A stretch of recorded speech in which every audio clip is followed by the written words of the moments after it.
these patients so got doggone manipulative. Stay tuned.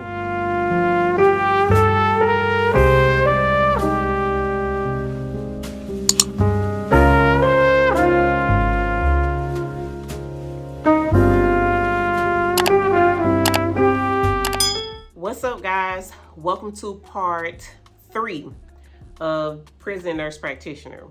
Today I want to just talk quickly about some of the manipulative things that happen in the prison that we have to deal with when patients want to get their way. A lot of them say that they're suicidal, right, when they don't want to go to certain areas. Now, one thing about prison is that what I've learned, at least in this prison, sexual offenders get treated worse than murderers, anything. Like if you're a sexual offender, you're like the scum of the prison. And that makes people scared to go on certain units. Like if their case was like made the news or something like that, they're scared to go on certain units. So they will say that they're suicidal to stay in an area where they're more protected until somebody steps in and basically say, okay, we're going to put you on this unit. And they have different units in the prison where are a little bit more safe even for sex offenders than other areas in the prison. But a general population, like sex offenders are like, it's like, damn, they are scared of what's going to happen to them. And unfortunately, they scared for that from like some of the COs. So if they tell you as a practitioner that they feeling suicidal, you know, you got to take their word for it because it's your license on the line that, hey, I told her I was suicidal. I still say, and then if I said, okay, well, he's saying it, but he's being manipulative, send him back to GP and he go to GP, which is general population, and something happening, then guess what? He told me that he was suicidal. So I got to keep him there. Even though it's me and the nurses and everybody else is feel like it's being manipulative, I gotta take him for his word. So that's one thing that they do that's, you know, really manipulative to kind of maneuver their way around the prison. Another thing they do is called a hunger strike. So they go on these hunger strike, which means that they're not eating any food. I think the longest hunger strike that was reported was like 77 days. They could drink water, but it's still considered a hunger strike if they haven't not eaten any food, they're not drinking any insures or anything like that. If they say they're going on a hunger strike, the first thing you try to do is still give them insure. If they drink one, then it's not considered a hunger strike. Then they have to go like another day without drinking one and officially start the hunger strike over. So your days are starting over every time you eat or drink. Every time you eat or drink an insure, it starts your hunger strike over. But that's another way that they do to be manipulative, is they like, oh, I'm going on a hunger strike, and then they stop eating. Another thing that they like to do is say that they feel unsafe, which will get them sent to protective custody, and they stay over there. They have to be assessed by a site provider to see why they feel unsafe, and then you have to try to figure out where could they go, things like that. That's another thing that they do. And then this one, people who have life sentences, let me tell you about those people. The younger they are when they have life, the more of a problem they are. The older they get, the more peace they try to find because they're getting older, which makes them more vulnerable to younger patients. And a lot of them really go through it because they fight in their mind internally how it is to get old in prison. You went from the bad guy to now being a vulnerable guy, and a lot of them struggle with dealing with that. So they always like act out so much. And when I say act out, their goal is that if they don't get their way, they do things to cost the prison money, to inconvenience the staff, like stab themselves somewhere, like on Christmas Day, like they'll stab themselves.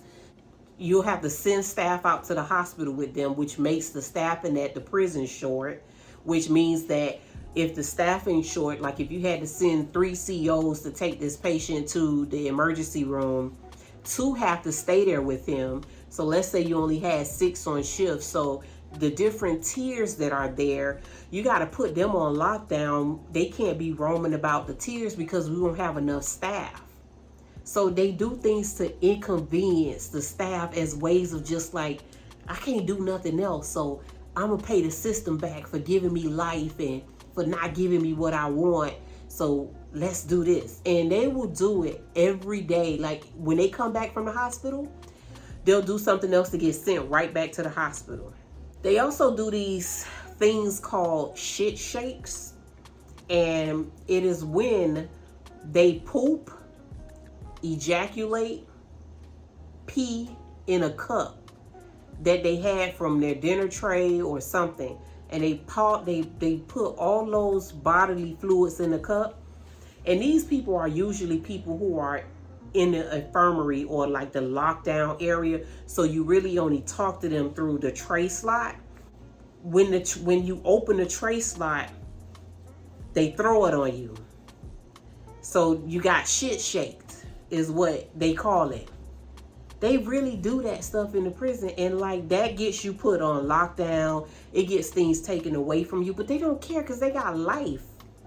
So they don't care about that. They just care like, oh, I got my lick, like that's like I got my lick, you was talking about me or you ain't give me what I wanted. So that's you got that.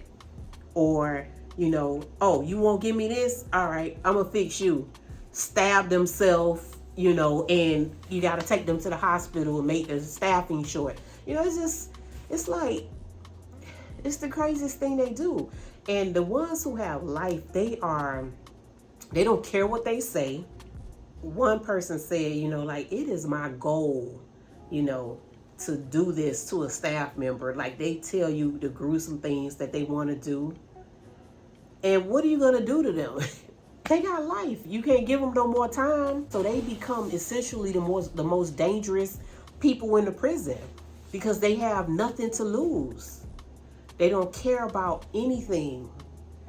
Those people are very dangerous and super, super manipulative. Like, you just can't trust them. Like, they'll smile and they'll talk so nicely to you.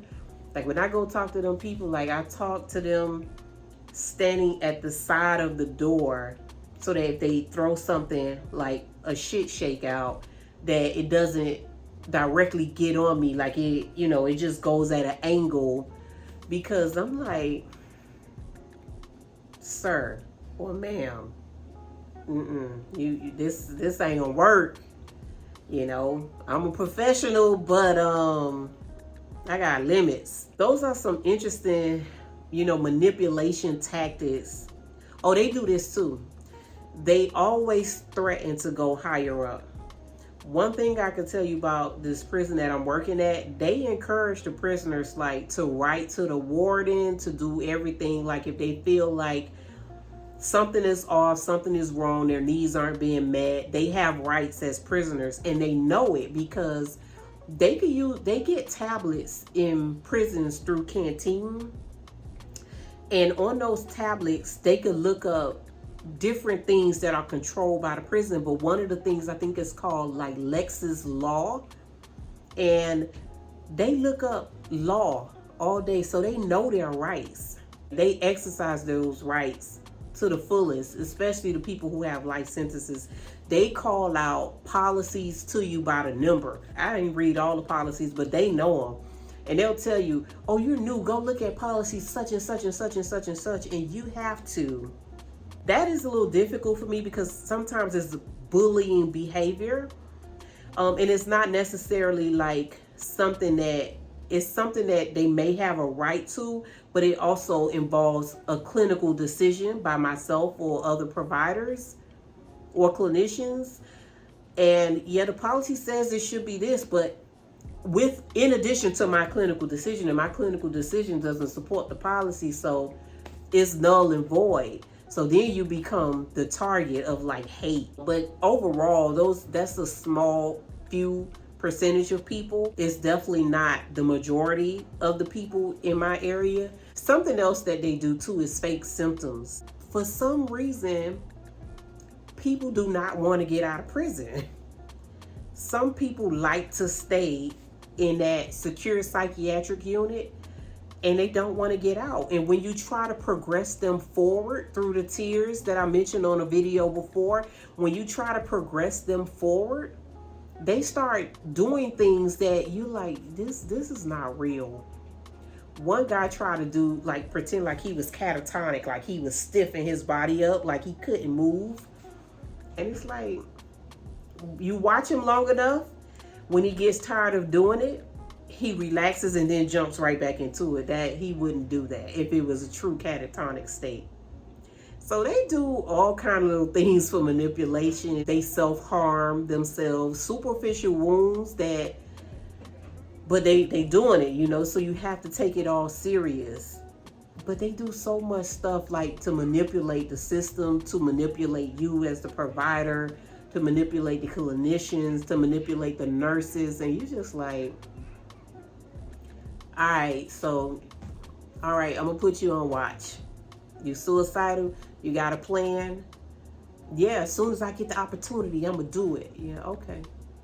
He gotta go and watch. When he go and watch, you know, that means he has to be observed by the security. He gotta be in a room where he can be observed with the camera the whole time, or depending on, you know, what he's capable of or what he's saying he's gonna do. And I'm saying he, but it could be she too.